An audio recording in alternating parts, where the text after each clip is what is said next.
Welcome to our Friday, last day of the working week, the TNT. Just reminding you that tomorrow we've got our live program, 9 a.m. Thai time, and that's an opportunity for you to just drop in, join in, throw any questions or comments, usually from sort of topics during the week. But of course, there's always topics that emerge in the next 24 hours that we can talk about as well. Good news is the local festival did actually start.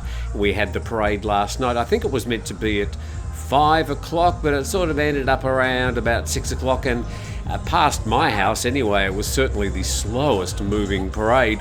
But plenty of colour and the sort of enthusiasm that you usually associate with these Thai festivals and parades. They made their way down to the main area, which for me is about 800 metres down the road. So plenty of activities happening in Thailand, or if you like, Turtle Beach, over the next week. I think it goes up until December the 23rd.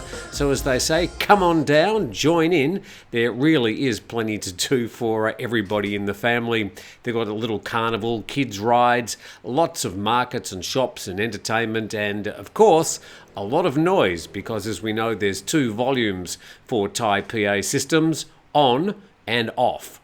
On usually meaning very, very loud. Now let's get to another festival that's happening, and we go to Khao San English and their Facebook page. And the Ayutthaya Historical Park organised the dress rehearsal for the Light and Sound Ayutthaya World Heritage Fair.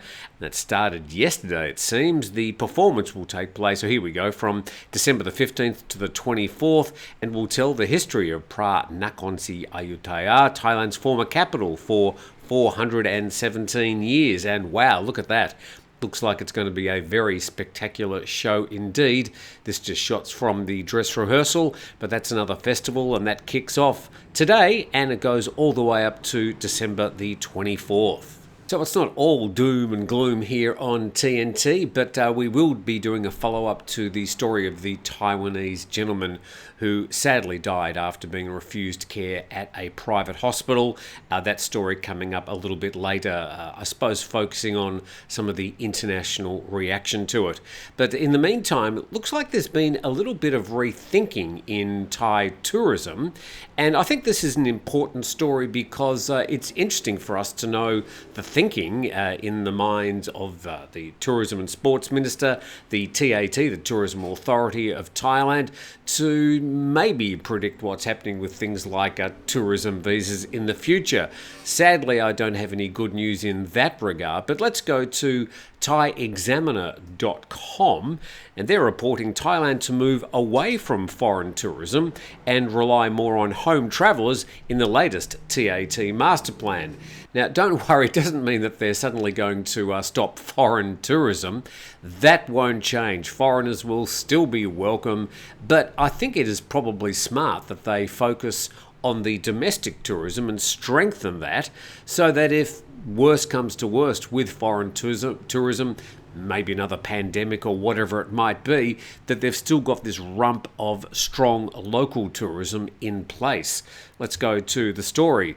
Thailand's tourism industry faces a 40% decline in revenues this year compared to 2019, prompting a re-evaluation. I think it's a bit of a panic, really, because the tourism numbers this year will end up being around about 2/3 what they were back in 2019. And given that they only fully reopened to tourism at the start of this year, I think they've done pretty well to get the number of tourists they have. Anyway, they're disappointed. And a disappointing response from Chinese tourists and a lack of Western enthusiasm has necessitated a focus on domestic travel and second-tier cities. And further down there, it's signalling a move towards more domestic tourism as that's the TAT governor, plots a course to 2027, when she hopes 40% of the country's tourism income will be generated at home, while the tourism sector itself will grow to a whopping 27% of GDP. That would be indeed a whopping chunk of the GDP if domestic and foreign tourism could add up to over a quarter of the country's GDP. So it's saying there the TAT's eyeing some 28 million arrivals this year, but many Bangkok-based analysts suggest this would be a positive outcome for the year, given the pronounced decline in trends. And Thailand's cautious approach to reopening after the COVID-19 lockdown, when it prioritised public health over the economy, leading to a delayed full reopening only earlier this year, is a key reason for the downturn, as it damaged confidence within segments of the worldwide travel industry and saw a loss of goodwill that existed towards the country. And other factors include the rising cost of living in the Western markets, a significant and underreported downturn in the Chinese economy, as well as more cautious approach by international airlines. Well, that seems to be pretty much a reiteration of the tourism dogma at the moment, the reasons that the tourism numbers are down. And the story says the reduced per capita income and loss of higher spenders, especially among Europeans with longer stays, contributed to a reduced overall income per visitor this year. And this was caused by more tourists from neighbouring countries with shorter stays visiting Thailand, according to the TAT boss. And the article points out that there's been no further mention of a proposal put forward in November for a longer 90-day visa to be granted to tourists from some European countries to boost not only European arrivals, but subsequently foreign tourism income levels. And that's right, we haven't heard any more about that. So for those people waiting for those extended 90-day tourism visas, they're not happening anytime soon, it seems. But a bit more about this pivot to local tourism.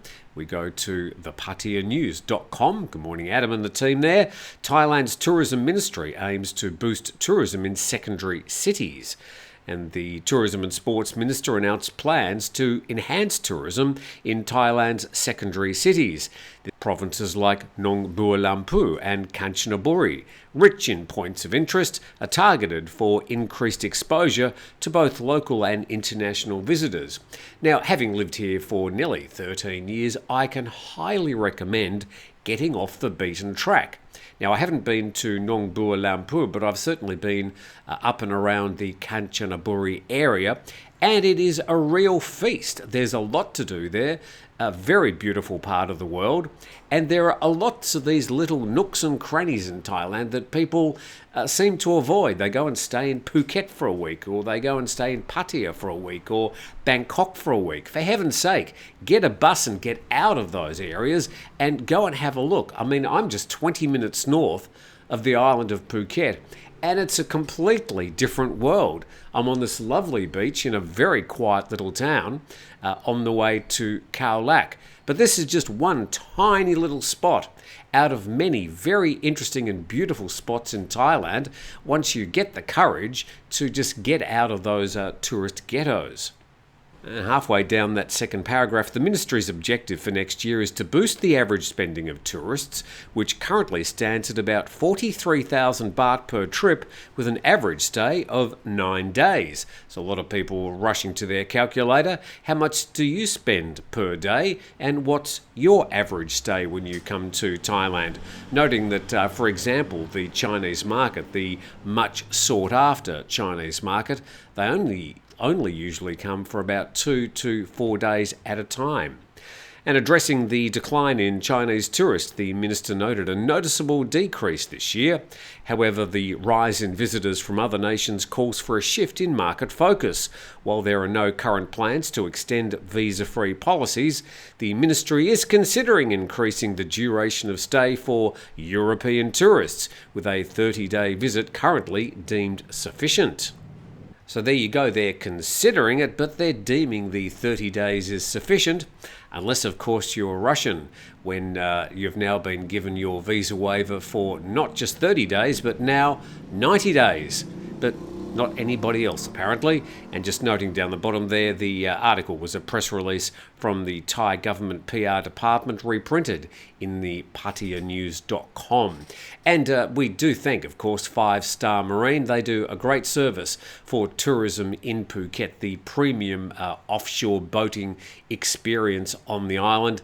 Now, there's about 32 islands off the island of Phuket. I don't think it changes, it's just the reported number changes.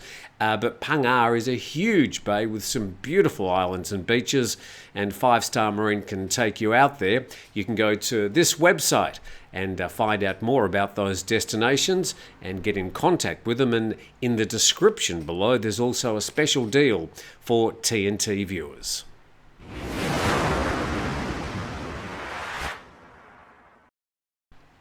Now, apart from our live program tomorrow morning, 9 a.m. Thai time, hope you join in. We've also got Grumpy Old Men this week with Steve, and well, it's with Steve every week. I'm not sure if we're going to head down to the market and have a fossick around there, or I'm not really sure what we're going to talk about. We don't really know until we sit down and turn the camera on.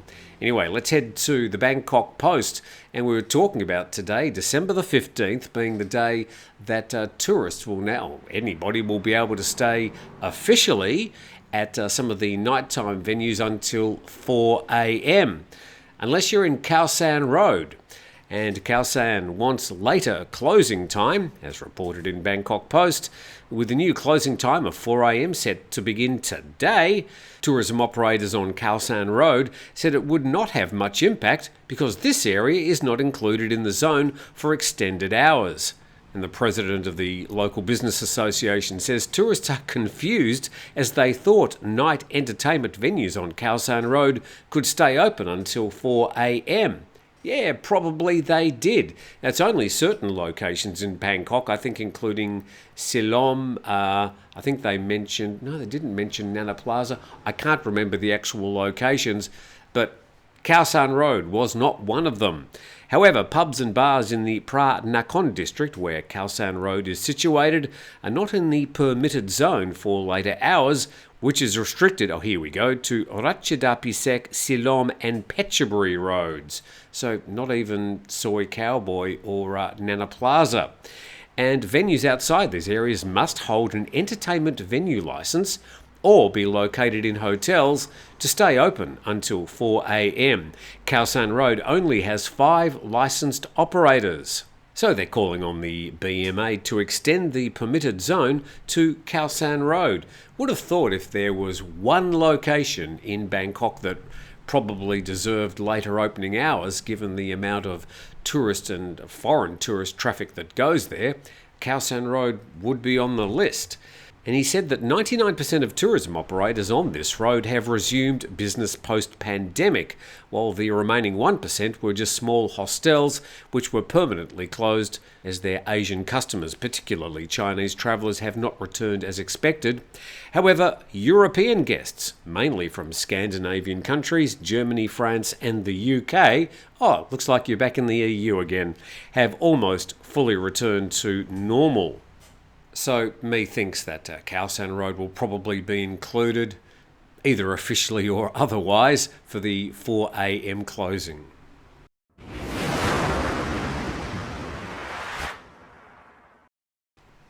Now, one person that didn't have a great end to their trip reported in dailymail.co.uk, tourist is fighting for life in Thailand after mosquito bite left him with dengue fever as he rode taxi to catch his flight back to Ireland, and now family face a €2,700 a day hospital bill.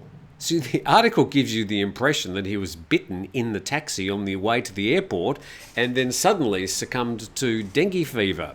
We'll go into that in just a moment, but it says that James Burke, 36, of Cork, fell ill in Thailand just as he was preparing to fly home. His family now face a €2,700 a day hospital bill as insurance had expired. At some point in the journey, it says Mr. Burke is thought to have been struck down by a sudden bout of illness, later determined to be dengue fever, according to the Irish Independent. So let's just check on the incubation time for dengue, from the time you've been bitten by the infected mosquito to the time you start getting symptoms. And symptomatic dengue begins abruptly after an incubation period of 5 to 7 days, arranged from 3 to 10 days, and has a 3-phase clinical course: febrile, critical and convalescent. It sounds like he sort of jumped straight to critical, but it does take usually 5 to 7 days from the time you are bitten to the time you're starting to show symptoms. And a Thai translator told the family that clinicians needed their permission to intubate Mr. Burke in Bangkok hospital. They said he needed to be intubated and put on a ventilator due to respiratory failure. He had acute kidney failure, pneumonia, a bleed on the brain and severe nerve damage. Well, he had like a very, very acute case of dengue fever. Most people won't get anything like that. They'll feel pretty sick and they'll be very sore for a week, a lot of muscle aches, but it looks like he had a very bad reaction. And his sister said, "We don't know if he will ever be the same again, and we can't go out to him because we've spent every penny of our savings on the hospital." And she said her brother has slightly improved, but he remains intubated in intensive care and has a vacant look in the eyes most of the time. Although Mr. Burke took out holiday insurance, it had expired by the date of his hospital admission and the firm won't pay. Yeah, you just need to make sure your insurance is going to cover you all the way until you walk back in your front door. And then more than anything, they say they want to have him home in time for Christmas, of course. And the cost of the hospital is €2,700 daily, and this will continue until James is able to come home. We as a family have exhausted our savings and we're in a serious crisis. So there's a GoFundMe page. You can go to that Daily Mail version of the story about Mr. Burke, and we do hope he gets better very, very quickly. Now to a little bit more about the Taiwanese gentleman who died whilst being refused treatment at a hospital. It's got a lot of coverage, and this is some international coverage which gives us a little bit more information.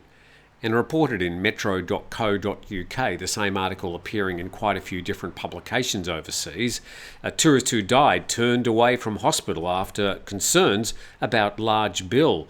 And the tourist died after a hospital allegedly turned him away because it was concerned he would have a large bill. Andy Chen, 41, was left to die in a van on the roadside in Bangkok, Thailand, following a hit and run on December the 8th. And now we've got a few transcriptions from conversations at the hospital when he arrived. The nurse can be heard saying in a video, "We told you we weren't accepting patients, so why would you bring him here? He's a foreigner, has no relatives. We don't know how to seek reimbursement of his medical bills. Why don't you take him to a nearby public hospital?" And the paramedic replied, "It's in your hospital area now. If you don't accept him, you wait until the health ministry deals with you." And the second paramedic said, "So you don't accept the patient, right? This is a patient who's been given CPR. The hospital is not accepting patients." And paramedics took Andy to a state hospital 10 kilometres away, but he died because they got stuck in traffic. And then it says now it's actually the Vib Haram Hospital. I pronounced it incorrectly yesterday, and it looks like they've printed it incorrectly. It's not Vibraham, it's Vib Haram Hospital. Is now being investigated by authorities because they have previously turned away other patients. So a few priors with that private hospital apparently. And the Director General of the Health Services Support Department said an unconscious patient is eligible for treatment, and the universal coverage for emergency patients states emergency patients are ensured of their full accessibility to essential and safe emergency medical care at government and private hospitals without having any conditions or service fee being charged on the patient within the first 72 hours of their first admission or until their conditions are fit for being transferred to their registered hospital. So that's the actual law here in Thailand. What happened at this private hospital is an outlier.